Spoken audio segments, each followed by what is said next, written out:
Croeso gynnes iawn i chi y bore yma. Braf eich gweld chi gyd. Croeso hefyd i'r rhai sydd yn gwrando ar-lein gwyddio y bydd bendith Duw arno ni wrth i ni ddod at ein gilydd. Chydig o gyhoeddiadau. Mae gynnon ni gyfarfod heno am 5 ar Zoom. Felly gynnwch agor y glas i ddod i ymuno â ni am 5. Wedyn nos Fercher gynta cyfarfod gweddi am 6:30 hefyd ar Zoom. Mae nos Wener, mae cyffro Seler yn cyfarfod yn Ebenezer fel arfer. A nos Sadwrn, mae cwis di-event yn cael ei gynnal fyma yn neuadd Rhiwlas. Na i sôn chydig bach am hwnnw, felly ar ôl yr oedfa bore yma. Ond hynny yw, mae eisiau trio gwahodd a croesawu pobl yma i Rhiwlas ar gyfer y cwis. Dydd Sul nesaf bydd Dafydd Job yn pregethu yma. Mae Dafydd yn gweinidogeithi yn Bro Aled bore yma, a mae Steff yn Eglwys Bach. Gawn ni gyflwyno hunain i'r arglwydd. O Dduw ein Tad, dymuno'n dyfendith wrth i ni nawr gyfarfod gyda'n gilydd. Ac yn diolch i ti, Arglwydd, am y modd y gallwn ni o bob man ddod at ein gilydd i'th addoli di, ac i gofio amdana ti, ac i fyfyrio ar yr hyn sydd gen i ti yn yr efengyl. Gweddio nawr am dy gymorth a sgweled i fod yn dda, wrth i ni gyflwyno hunain a gweddio yn enw Iesu Grist. Amen. Dyn ni am ganu gyda'n gilydd doethineb perffaith Duw y Tad.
rhyfeddol doethineb Duw ein tad.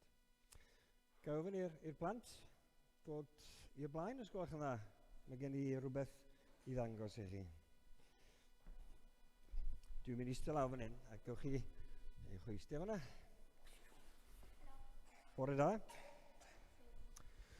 Ydych chi'n iawn? Pawb yn edrych yn smart iawn bore yma. Da iawn. Pwy sydd ddim yn licio bwyd? Nes i'n dweud pa fath o bwyd. Pwy sydd ddim yn licio bwyd? Pawb yn licio bwyd. Da iawn. Trick cwestiwn oedd hwnna, de. Rhaid ond bod chi ddim yn gwrando'n iawn. Mae gen i lot o fwyd mewn hyn. Iawn. Lot o fwyd mewn hyn.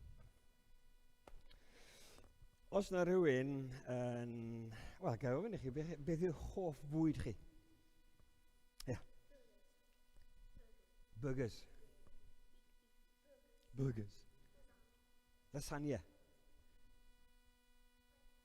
Ffrwythau. Da iawn. Beth e?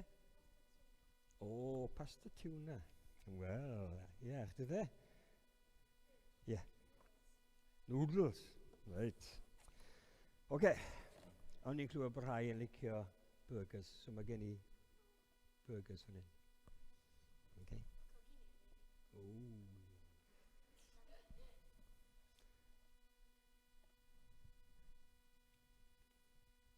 Ti hwnna'n burger? Ti licio burger? Be sy'n yma? Ti licio burger? Daniel, na?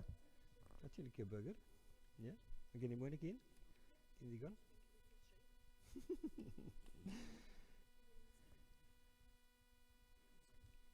Un i aran tu ôl chdi. Oes y burger fyna? Oes? Oes? Big Mac, ie? A fries. Ie, a fries. Big Mac. Da iawn. O'r neb wedi dweud bod yn licio pizza? Na? Licio pizza. Oce, pizza. Da iawn. Ti wedi cael burger, do? Ti wedi cael pizza hefyd? Oce. Iawn. Pwy oedd licio pasta? Pasta. Ni, pasta. Na fi. Pasta i passionol. A wedyn, sgyn i ddim noodles, sori, ond mae gen i chips a gravy. Chips a gravy. Ti eisiau chips a gravy? Pam lai. Na chdi. Da iawn. Ti eisiau chips a gravy hefyd? Da iawn. Oce, da iawn. Na ni, gewch chi fwynhau, wan? Gewch chi fwyta fo? Is there rhywbeth wrong? Dwi wedi rhoi... Mae nhw'n bapur? Ie, ond beth sy'n ar y papur? Pizza. Lluniau. Ie, da iawn. A da chi methu bwyta hwnna? Ie. So bod e'n edrych yn debyg i fwyd, tydi ddim yn fwyd, nac di? Na? Ond, da chi newydd dweud, dwi'n licio burger, a dwi'n rhoi burger i chi, a dydy'n cweit yr un fath, nac di? So, os da chi'n mynd i fwynhau burger, be da chi eisiau? Y peth go iawn. Y peth go iawn. Ie, da iawn. Okay. Dwi eisiau, y rheswm pan dwi'n rhoi hwnna i chi rwan, reit, ydy, mae yna adnod yn y Beibl sy'n deud hyn. Aran, ti'n tynnu hwnna i ffwrdd, diolch yn fawr iawn. Mae'r adnod yn deud hyn, gwrandwch yn ofalus, profwch neu blaswch a gwelwch pa mor dda yw'r arglwydd. Ie, mae'n adnod yn y salmau yn dweud, gewch chi flasu a gweld pa mor dda yw'r arglwydd. Nawr, mwyn cael bwyd fel hyn, dyn ni yn gorfod cymryd e mewn, dyn ni. Bwyta fo, a blasu fo, a mwynhau e. Ti'n gwrando ar y? Mwynhau'r bwyd. A mae Duw yn deud ni, allwn ni wneud yr un peth am Dduw. Mi allwn ni brofi, allwn ni blasu, allwn ni cael profiad o Dduw. A mae hwnna yn rhywbeth anhygoel. Gofynwch eich rhieni, wel sut ydych chi'n profi Duw, sut ydych chi'n blasu Duw, sut ydych chi'n cael profiad o Dduw. A dyna beth dyn ni'n mynd i trio gwneud y bore yma, yw bod ni'n gallu gweld Duw mewn ffordd rhyfeddol trwy y pethau sy'n cwmpas ni, trwy weld edrych ar Iesu Grist a gweud beth mae Duw yn gallu wneud yn ein calonnau ni. Mae Duw eisiau gwneud gwaith yn eich calon chi, yn eich enaid chi. Nid ych chi jyst gwrando a deall, dwi'n gwybod yr atebion i gyd am Iesu Grist, ond na, mae eisiau profi fo, mae eisiau blasu fo, mae eisiau cael profiad o Dduw yn ein calonau ni, a mae Duw yn addo gwneud hynny. Felly mae hwnna'n ffantastig. Nawr, dyn ni'n mynd i ganu am Dduw gyda'n gilydd. Dyn ni'n mynd i cael help, dwi'n deall, Lydia a Naomi. A mae geiriau yn mynd i fod ar y sgrin. Ac os ydych chi eisiau rhoi'r papurau nôl mewn yna, gewch chi wneud.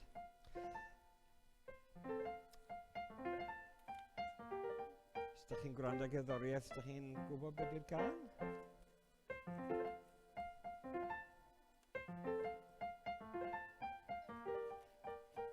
So, os newch chi sefyll i fyny, jyst nôl chydig bach, fel bod chi'n gallu gweld y geiriau, a hefyd bod chi'n gallu gweld Naomi a Lydia yn gwneud ystumiau gwahanol.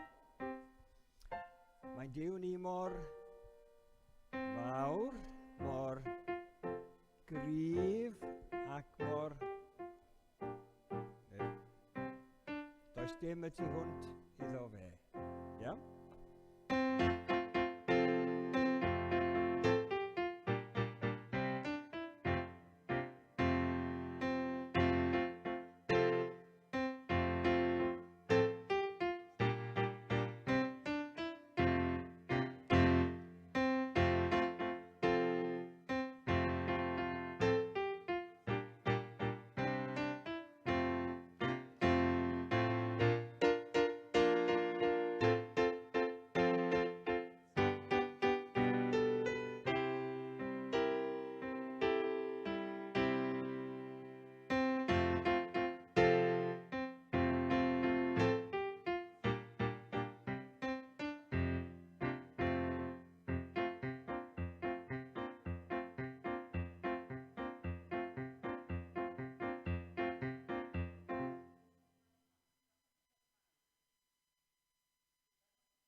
Diolch yn fawr iawn, gewch chi fynd yn ôl. Diolch i Lydia a Naomi hefyd.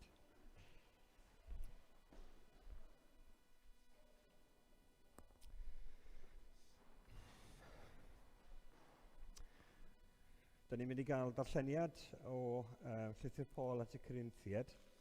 Mae'r darlleniad yn dechrau yn hanner ffordd trwy pennod 3 o 2 Corinthiad.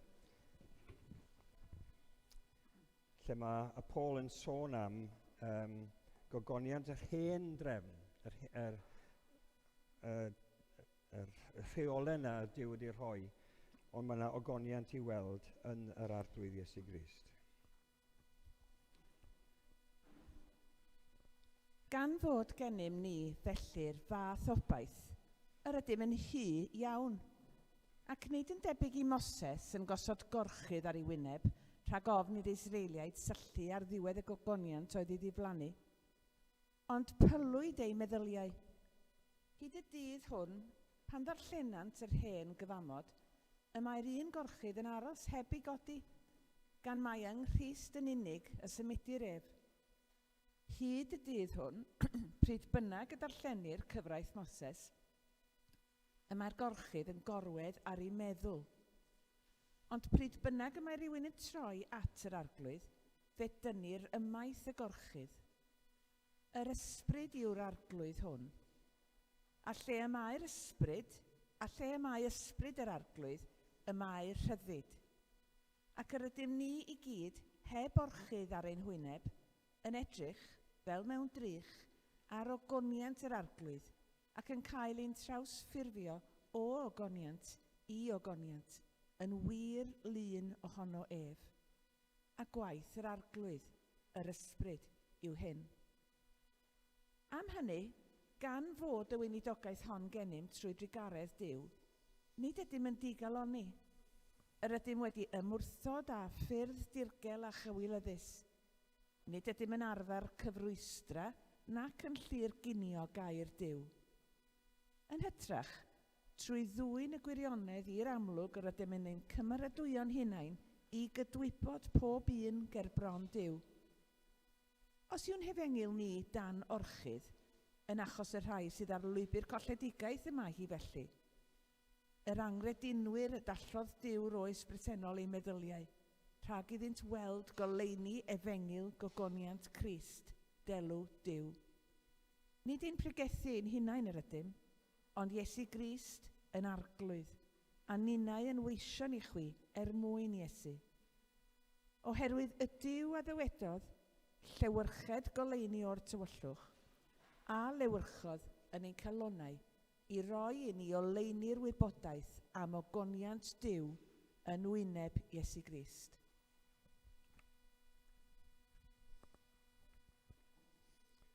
Diolch yn fawr. Dyn ni am ganu gyda'n gilydd.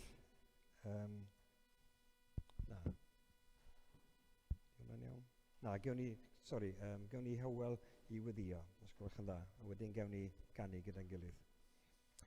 Diolch yn fawr iawn.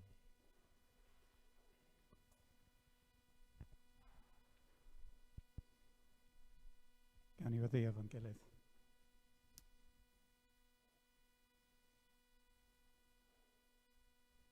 O arglwydd, dyn ni'n diolch i ti am y fraint bod dim gorchydd o dad. Dyn ni'n diolch i ti bod ni'n gallu dod ato ti. A thalw di'n dad, dyn ni'n diolch i ti am y pris dales ti i ni gael dy weld ti yn ddiolchydd. I ni gael bod yn gyd etifeddion gyda Christ, oherwydd dy haelioni di o arglwydd, oherwydd dy ras, oherwydd dy faddeuant di. Arglwydd, wnei di helpu ni bore yma i gofio bod ni'n ddiolchydd, yn bod ni wedi cael yn galw i fod yn oleuni i ti, i lewyrchu dy oleuni di, i'n sefyllfaoedd ni, i'n cymdeithasau ni, i'n lleoliadau ni o dad. Wrth i'r byd ddechrau troi at y Nadolig, helpa ni roed rheswm dros y gobeith sydd yn ni o dad, yn y dathlu sydd yna o'r wyrth, oherwydd dy haelioni di, fel bod ni'n cael dod yn ddiorchydd at y ti. Dad, bore yma, dyn ni'n cofio rheini sydd yn stryglo o ran y iechyd o dad. Helpa nhw bod dy fod ti'n agos, dy fod ti'n dod i iachau, dy fod ti'n dod i gefnogi o dad. Helpa rheini sydd yn stryglo eto ddim efo iechyd o dad, ond jyst oherwydd bywyd bob dydd o dad. Diolch fod pob nerth a fod pob ateb i'w gael yn o ti. Bod ni'n gallu dod atat yn ddiorchydd, yn onest o dad. Neu di helpu ni bore yma wrth i ni droi at y gair o Dduw, fod yn agored i'th neges di, bendithio Dafydd, wrth iddo reid dy eiriau di ger yn broni o dad, a helpa ni gael clonau sydd yn agor i gael yn herio bore yma.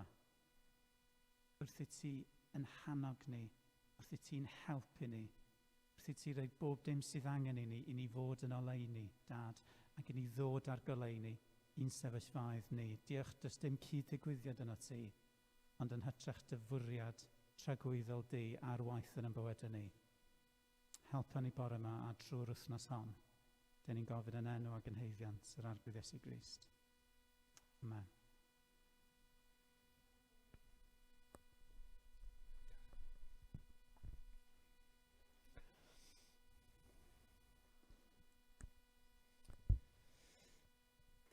Diolch yn fawr, Hywel, a gan am ein harwain ni yn y darllen a'r gweddi. Dyn ni am ganu gyda'n gilydd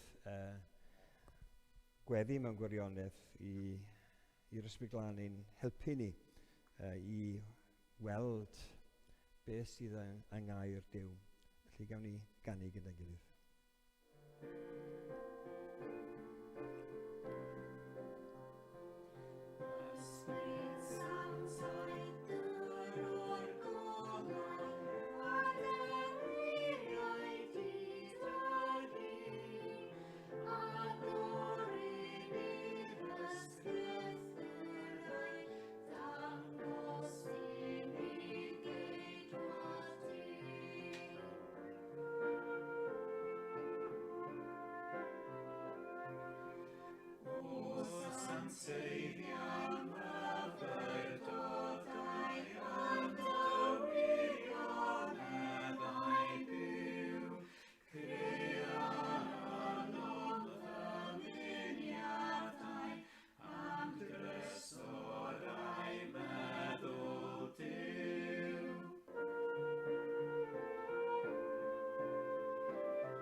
Wel, mis i heddiw, byddwn nhw'n dathlu diwedd cyfnod gweinidogaeth Dafydd ar yr eglwys yma.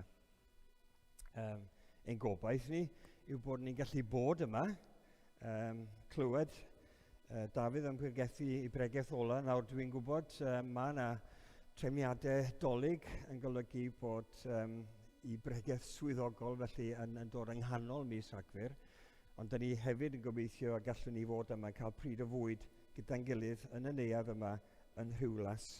Felly gai ofyn i chi wneud eich gorau glas i fod yma i ddathlu hynny. Mae'n rhyfedd i'n dweud bod ni'n dathlu diwedd rhywbeth yn dydi, ond mewn gwirionedd da ni hefyd yn fod yn ddiolchgar.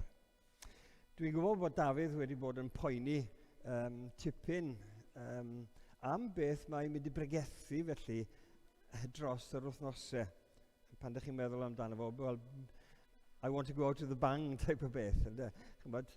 Beth mae Dafydd am i gyflwyno i ni ar ddiwedd i gyfnod o weinidogaethu. Un beth oedd hi'n meddwl ni, wrth meddwl am y sefyllfa hyn, oedd Paul, oedd ar ei trydydd daith, a mae'n dod nôl ac yn ar frys i gyrraedd Jerusalem, mae'n deud, ac yn Actau 20, mae'n cyrraedd porthladd Miletus ac yn galw henuried Ephesus ato fo. Nawr mae Ephesus yn rhyw 44 milltir i ffwr o Miletus, o tipyn o daith, a mae'r henuried yn dod at Paul. A mae Paul yn deud hyn wrth yr henuried, y rwyf yn tystio i chi y dydd hwn fy mod yn ddieog o waed unrhyw un o blegyd nid y mateliais dwi ddim wedi dal yn ôl rhag cyhoeddi holl arfaeth Duw i chi. Holl arfaeth Duw trwy weinidogaeth Paul. Beth yw hwnna? Holl bwriad Duw ar ein cyfer ni. The will of God, meddwl fo yn yr NIV. Hefyd, beth arall oedd hi'n meddwl i oedd, yn ei lythyr at yr Efeinied, mae Paul yn disgrifio profiad Cristnogion wrth iddyn nhw ddod i ryddid yr Efengil. A dyma beth mae Paul yn deud yn pennod 6 o'r Efeinied. Diolch i Dduw'r yr ydych wi A fi'n geithio ni bechod, yn awr wedi rhoi i fuddod calon, a gwrandwch ar hwn, i'r patrwm hwnnw o athrawiaeth y traddodwyd i chi. Dych chi wedi dod i gredu mewn rhyw batrwm o athrawiaeth sydd wedi cael ei gyflwyno i chi. Ac un cyfeiriad ac un meddwl arall ddoth i'n sylw i oedd cyngor Paul i Timotheus ar ddechrau i weinidogaeth. A mae Paul yn deud wrth Timotheus, cymer fel patrwm i'w ddilyn y geiriau iachusol a glywais gen i fi, wrth fyw yn y ffydd a'r cariad sydd yng Nghrist Iesu, cadw'n ddiogel trwy nerth yr Ysbryd Glân sy'n trigo ynom y peth gwerthfawr a ymddiriedwyd idd ofal. Mae yna sôn am weinidogaeth yna gwahanol rai yn does. A does gen i ddim amheuaeth o gwbl ein bod ni, fel pobl sydd wedi bod yn Capel y Ffynon, Eglwys Efengylaeth Gymraeg Bangor, ein bod ni wedi eistedd o dan weinidogaeth Dafydd ac wedi cael ein cyflwyno dros y blynyddoedd i holl arfaeth Duw. Cael ein hyfforddi yn y patrwm hwnnw o athrawiaeth. Dyn ni wedi cael ein dysgu trwy Dafydd beth sydd gan Duw i weid atig atom ni. A dyn ni wedi clywed geiriau iachusol. A mae'r peth gwerthfawr am ddiriedwyd i Dafydd, sef yr Efengyl, wedi cael ei drosglwyddo i ni. Ac oherwydd hynny, dwi am fod yn ddiolchgar i Dafydd, dwi'n eisiau, wel, tydi Dafydd ddim yma bore yma, so dwi'n gallu embarrasio fo, felly, ond yn sicr bydd Gwenan yn gallu pasio'r neges ymlaen, ond rhannu bod dros y blynyddoedd, da ni wedi gweld hwnnw, bod Dafydd wedi cyflwyno holl arfogaeth Duw i ni. Felly, dyna pam da ni'n dathlu hynny, felly Rhagfyr y 12. A fel ni'n ei dweud, gwnewch eich gorau i fod yma. Nawr, dwi ddim yn gwybod felly bod chi wedi gweld ambell i gair o'r gell gan Dafydd. Dafydd yn eistedd fyna, a beth ydych chi'n gweld o gwmpas ydy llwyth o lyfrau. Mae'n neud yn ei stydi, a ydych chi'n gweld llwyth o lyfrau. Ydych chi'n meddwl, wel, oedd rhaid i Dafydd darllen yr holl lyfrau yna mwyn dod o hyd i holl bwriad Duw ar ein cyfer ni, holl arfaeth Duw ar ein cyfer ni, y geiriau iachusol yna, oedd angen darllen yr holl lyfrau yna? Yr ateb mi gyda i ydy nag oedd. Doedd ddim angen darllen yr holl lyfrau yna. Oherwydd mae'r wybodaeth yna, y geiriau iachusol yma, i'w gael yn y gair Duw i ni. Mae holl lyfrau sydd o gwmpas Dafydd, a dwi'n gwybod bod Gwenan yn cwyno faint o lyfrau sydd yn y tŷ, yn wedi bod y gymorth. Ond maen nhw gyd i gael ei sgwennu ar sail be mae Duw wedi rhoi i ni yn ei air. Mae darllen y Beibl yn bwysig, yn tydi? A dwi'n deud hynny wrth fi fy hun fan hyn. Gair Duw di hwn. Meddyliwch, gair Duw. Gair i wrando arno fo, gair i'w drysori. A pam dyn ni'n darllen y Beibl, dyn ni ddim yn neud jyst i'r faith tick in a box, dwi wedi darllen yr adnod yna, dwi wedi derbyn yr adnod am y dydd, neu dwi wedi darllen pennod heddiw. Nid dyna di'n bwriad nag ond darllen y Beibl mwyn dod i weld ac i gredu ac i adnabod Duw. Fel ni'n deud wrth y plant, i flasu Duw, i brofi Duw yn gweithio yn ein coloni ni. Profwch a gwelwch, mae da yw'r arglwydd. Nid jyst gwybod, ond profi, blasu a gweld pa mor dda ydy Duw. Felly daeth i'n meddwl i bore yma wrth geisio paratoi, wel, beth yw Cristion? Beth yw Cristion yn ei hanfod? A dwi am cyfeirio at 2 adnod yn benodol, a dwi am cymryd un darlun i'n helpu ni gobeithio y bore yma. O'n i yn y car un bore yn mynd o un lle i'r llall, a mi oedd Classic FM ar y radio. A dwi'n yn gwybod amdano chi, ond wrth i ni deithio o Borth i Fangor, dyn ni'n dod ar draws yr adfer sydd â Classic FM, a maen nhw'n mynd o un i'r llall, a maen nhw'n croesi. Dych chi'n clywed cynta adfod, a wedyn mae'n mynd i adfod arall, mae'n gymysgwch llwyr. So mi hynny'n digwydd, a nes i droi drosodd i'r station nesaf, a Radio 2 o'n digwydd troi fyny. So Radio 2, a ond y ddynes yn siarad am symud tŷ. Mae lot o bobl wedi symud tŷ dros y blynyddoedd ddiwetha yma. A mi oedd y ddynes yn deud, bod hi'n byw yng nghanol dre, we've moved out. Nid bod hi'n symud allan o dre i ryw leafy suburbs, ond na, we've moved out. A be mae hwn yn golygu oedd hi'n esbonio? Oedd hi wedi symud i ganol wlad. Felly tŷ yng nghanol cain neu rhywbeth fel yna. Ond dyna beth oedd ystyr out. A dwi'n gwybod bod y term yma yn cael ei ddefnyddio gan rhai pobl i ddisgrifio pan ydych chi'n mynd allan am y noson. Os ydych chi'n mynd allan, ydych chi, felly bod chi'n mynd am bryd o fwyd, a ydych chi'n mwynhau ac yn dod nôl. Ond os ydych chi'n mynd out, ydych chi yn mynd i gael amser da. Y math o amser ydych chi eisiau clirio'ch calendar ar gyfer y diwrnod nesaf, achos ydych chi'n gwneud dim byd arall. A dwi eisiau defnyddio'r darlun yna out, a sôn am gweld. Na, falle bod hwnna'n swnio'n rhyfedd i chi, felly, falle bod e'n swnio'n rhyfedd.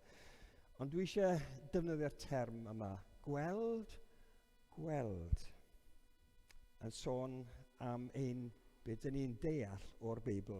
A felly bod gen i rhyw fath o warant i wneud hynny, oherwydd mae Paul yn deud yn Effesiad am gwaith Duw yn ein colonnau ni, bydded iddo o leio llygad eich deall.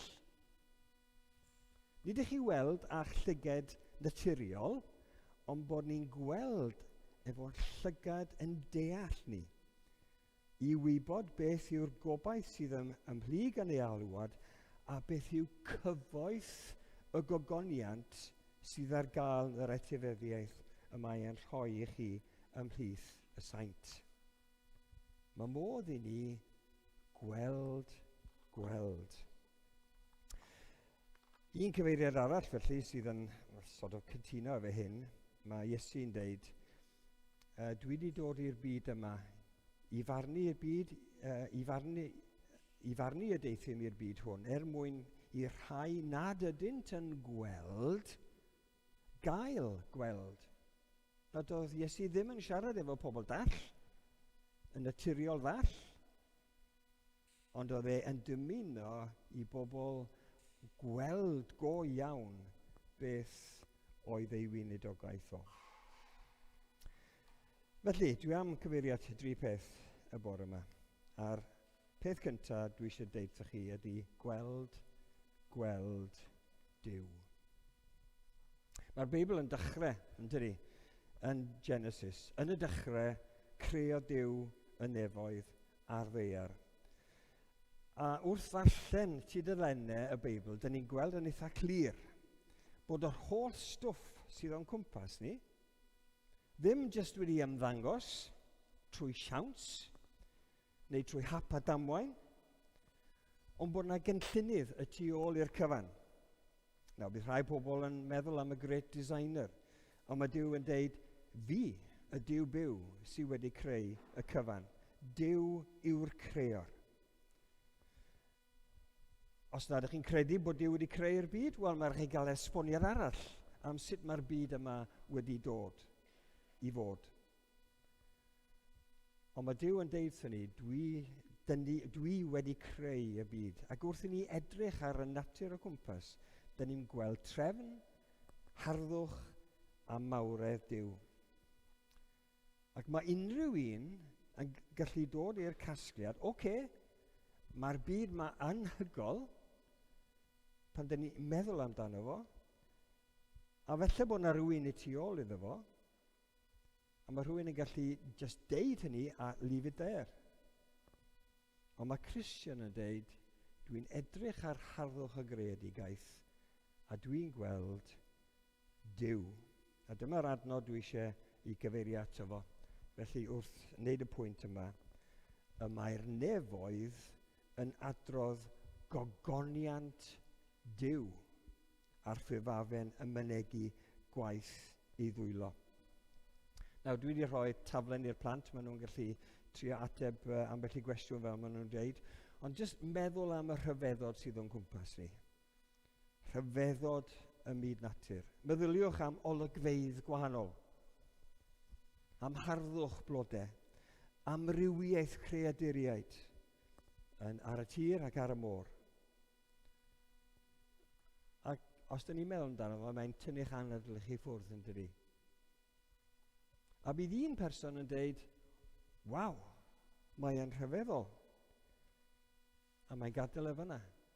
Ond mae'r Cristion yn dweud, dwi'n gweld y prydferthwch yma, a mae hynny'n arwain fi at Dduw sydd wedi datguddio ei hun yn y gair, y Duw sydd wedi creu'r cyfan. Mae'r nefoedd yn adrodd gogoniant Duw. Nid yn unig ffaith bod na Dduw yn bod, ond bod Duw yn ogoneddus. Ges i'n dwy'n i fyny mewn Cymdeithas Gristnogol Saesneg. A'r emyn, falle bod chi yn gyfarwydd o, Loved with everlasting love. A mae'r ail bennill yn sôn amdano fo, Heaven above is softer blue, earth around is sweeter green. Something lives in every hue Christless eyes have never seen. Dyma beth yw hanfod bod yn Gristion, ydy gweld be mae Duw wedi wneud y myd natur a sylweddoli bod y Duw sydd wedi creu'r byd, nid yn unig bod e yna, ond bod e'n Dduw ogoneddus. Birds with gladder songs o'erflow, flowers with deeper beauty shine. Since I know, as now I know,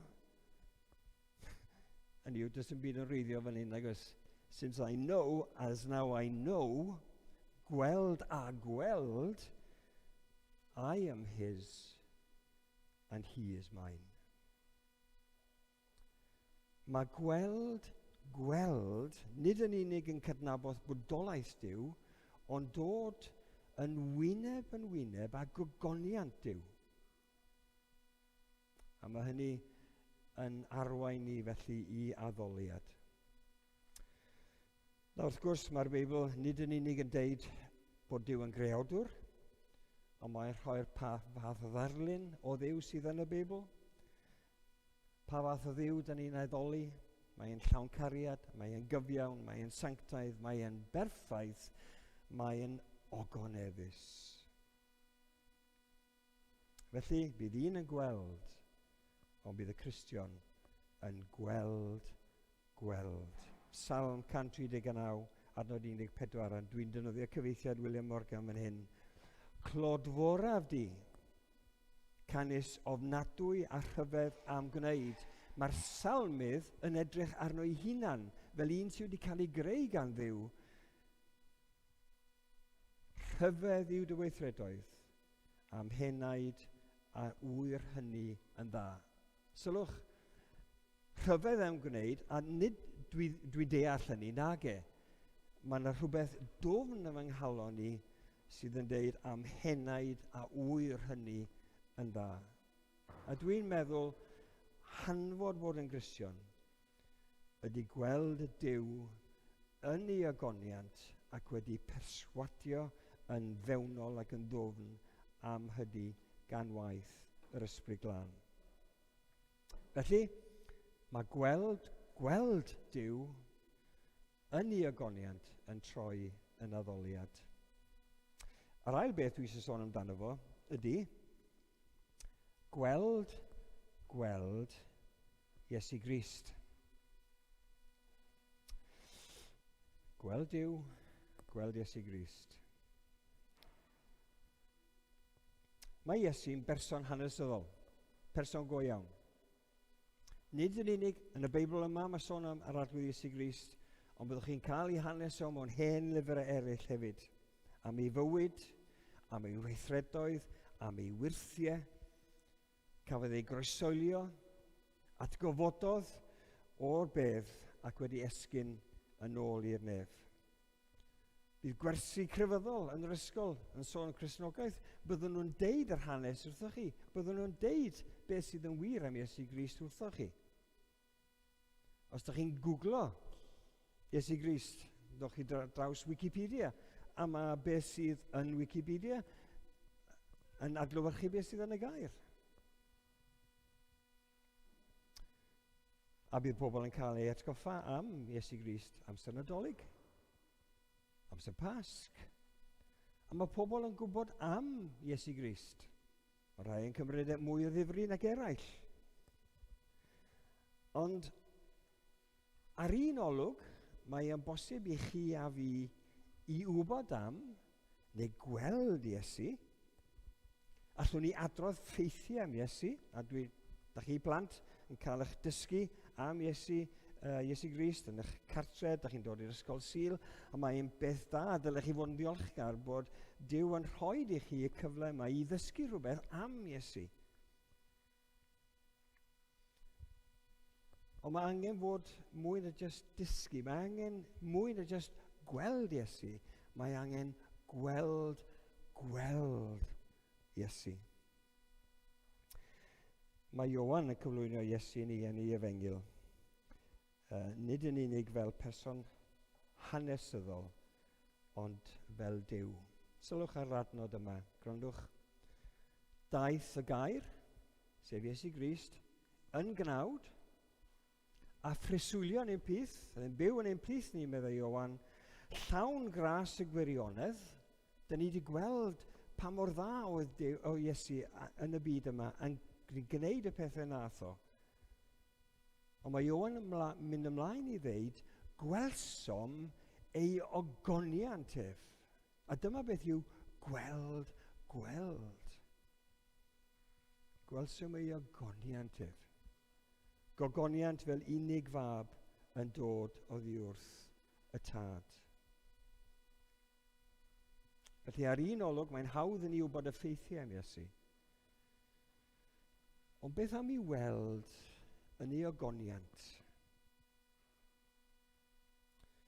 Fel mae modd i ni weld Duw, y crewr, yn ogoneddus ym myd y creadigaeth, da ni'n gallu hefyd ddod i gweld Iesu yn un sydd yn marw dros bechod, un sydd yn caru ni, un sydd wedi rhoi ei fywyd dros ymhechod i.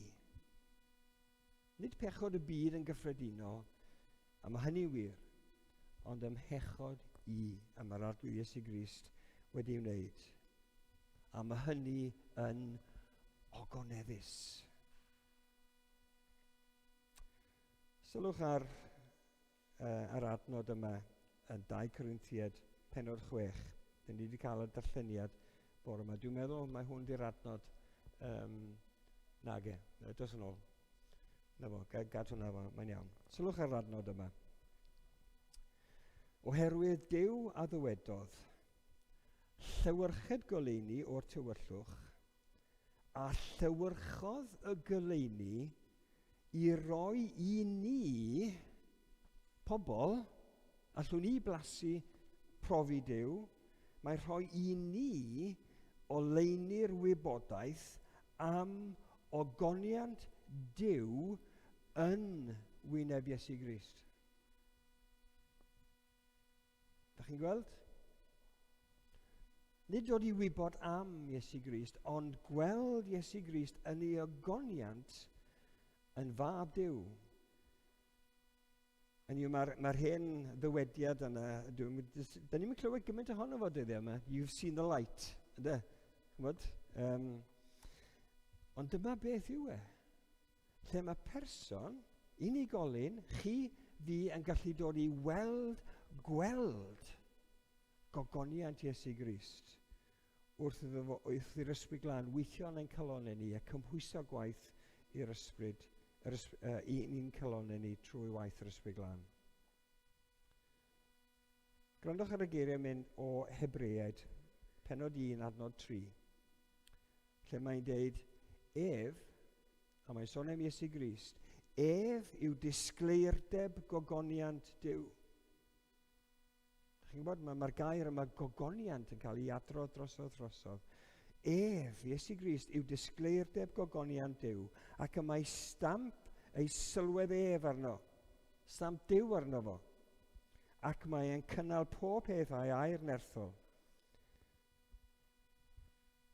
Stamp Duw ar Iesu Grist, ac wrth i ni weld Iesu Grist, dyn ni'n gweld Duw. Wrth i ni weld gogoniant Iesu Grist, dyn ni'n gweld gogoniant Duw. A sut mae hynny'n gallu digwydd? Wel, wnaethon ni weld yn y darlleniad, gwaith yr ysbryd glân.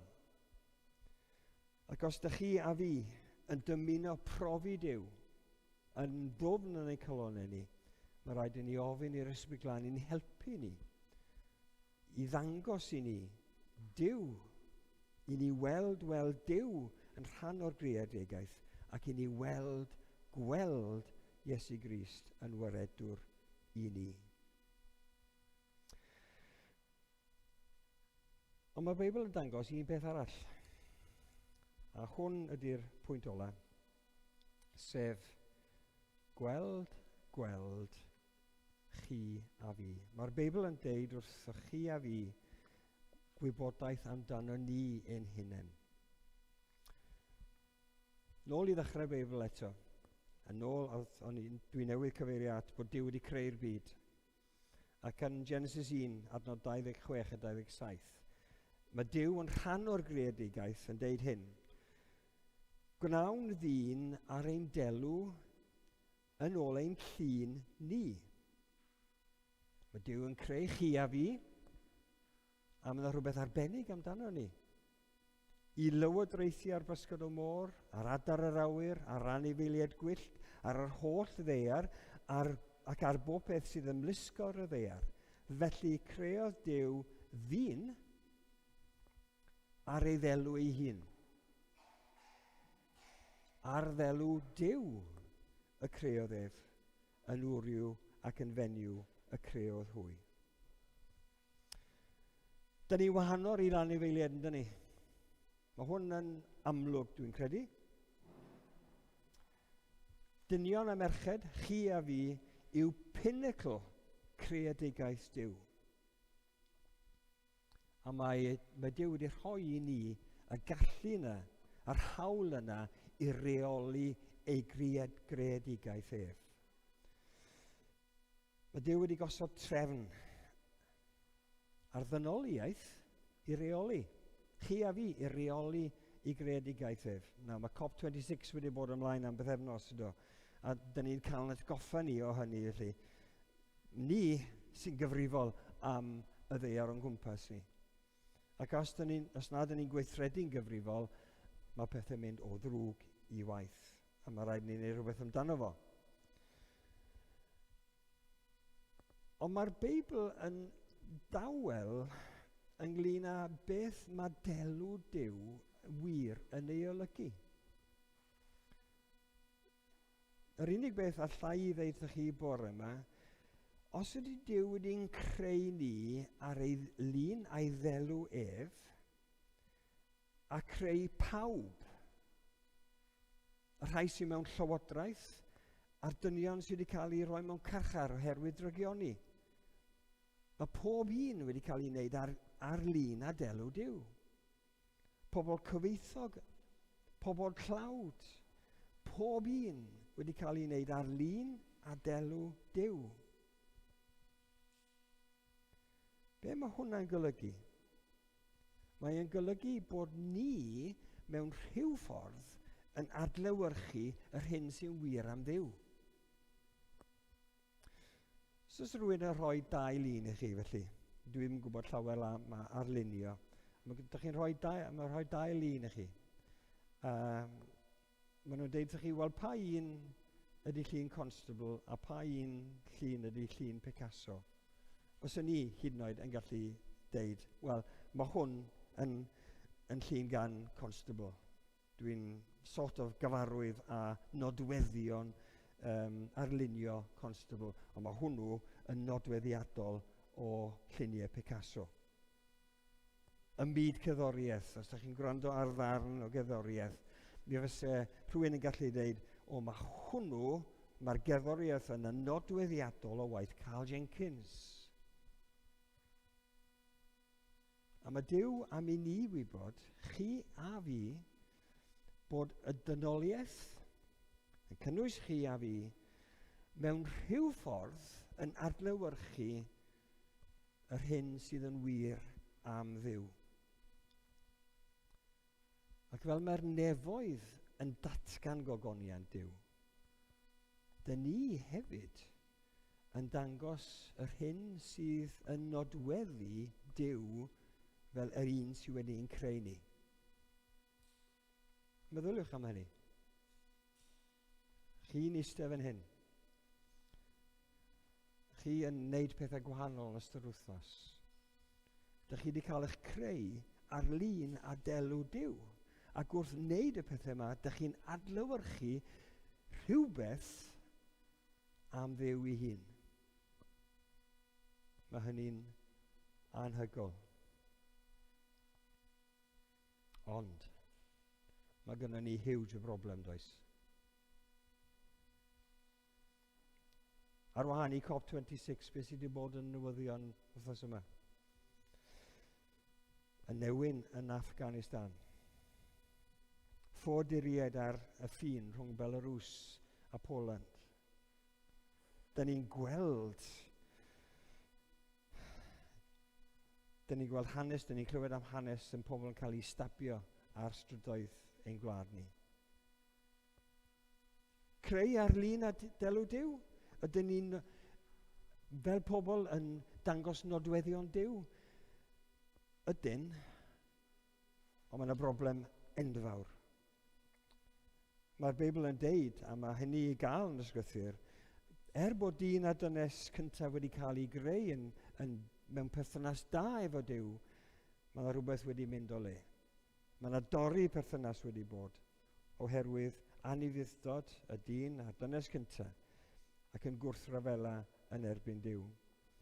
Ac oherwydd hynny wedi syrthio allan o berthynas gyda Duw. A mae yna dueddiad yno ni i wneud yr hyn sy'n iawn yn ein golwg ni ein hunan yn hytrach na gwrando ar gynllun ac ar gyngor Duw. A be di hynny? Ond pechod.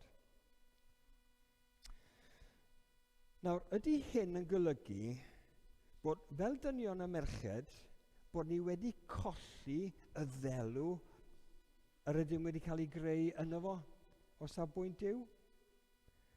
Ydyn ni wedi colli y modd o adlewyrchu'r hyn sydd yn wir am Dduw?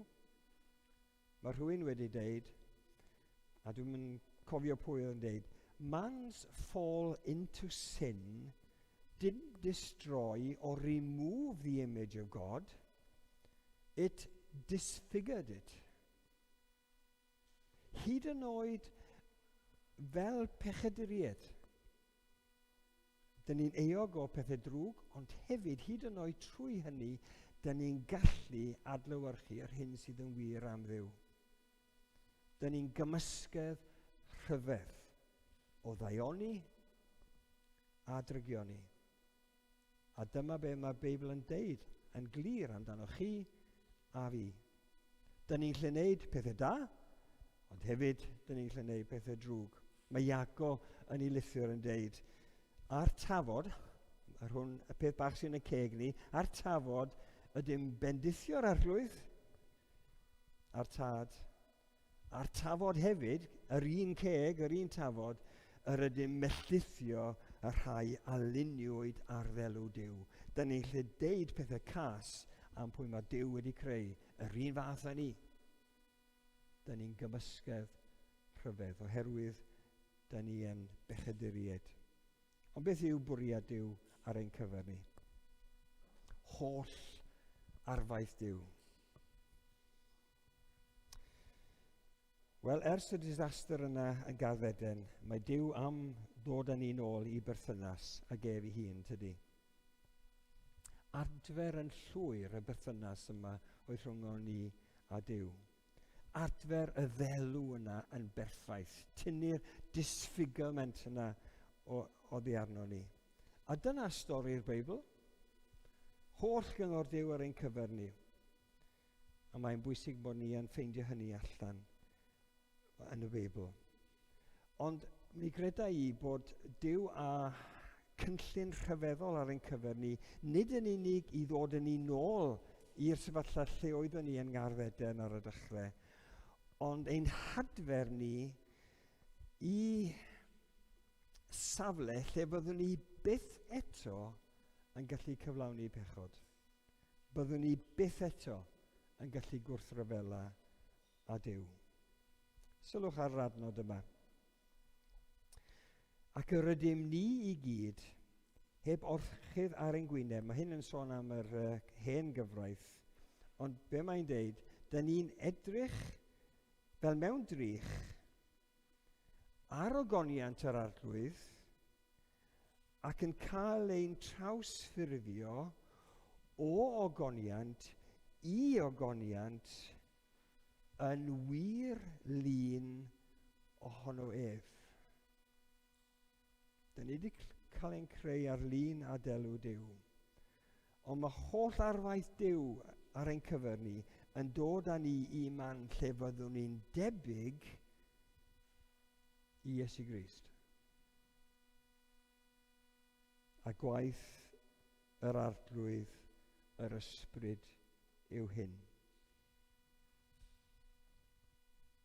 Gwaith yr ysbryd glân yw dangos i ni ogoniant Duw, yn y greadigaeth, agor ein llyged ni i weld ogoniant Iesu Grist, ac i bwyntio ni, bechaduriaid, at yr arglwydd Iesu Grist, i droi ein llygad at Iesu.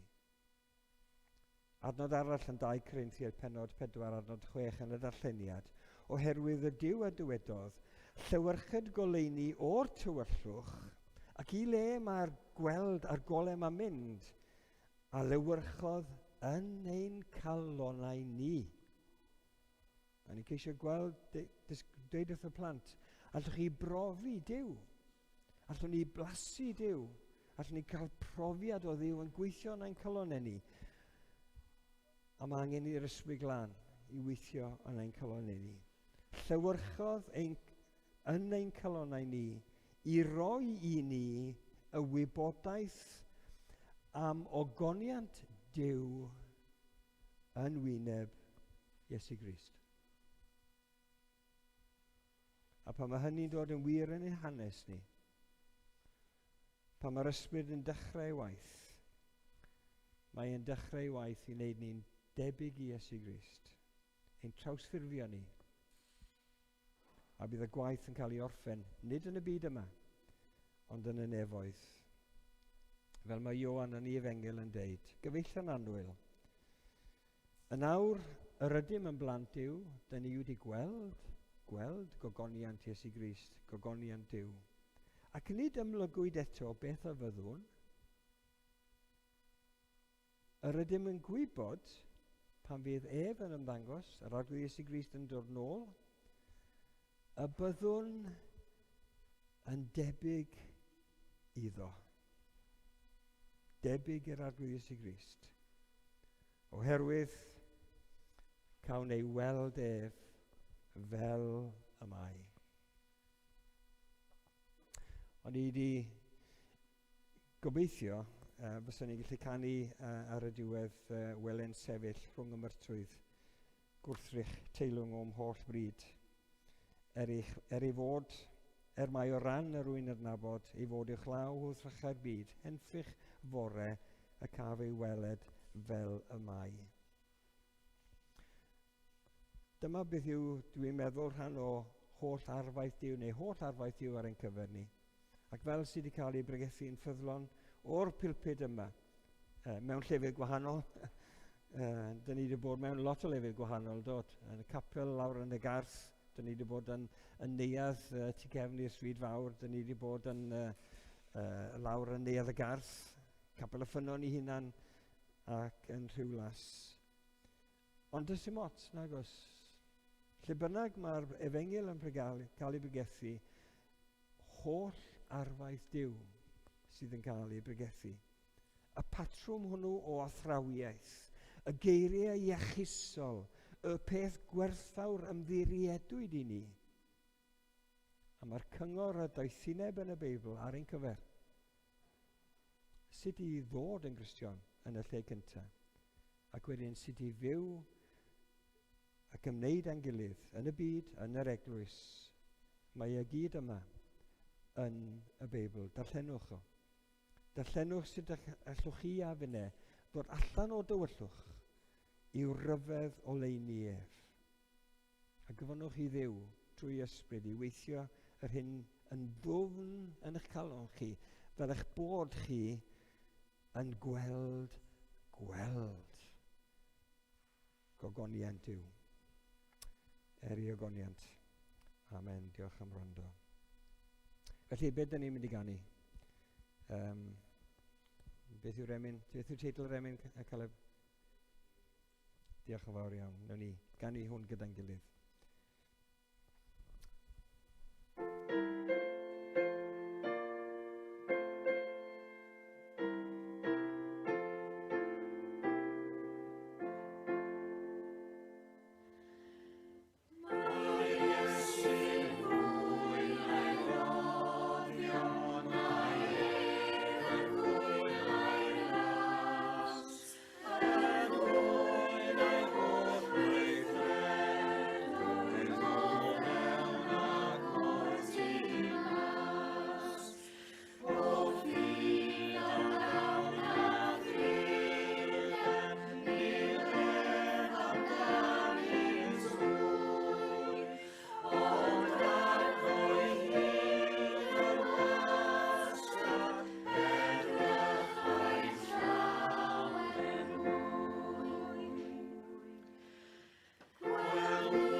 Dyma eiriau Paul ar ddiwedd ei lythyr at yr Rhufeiniaid.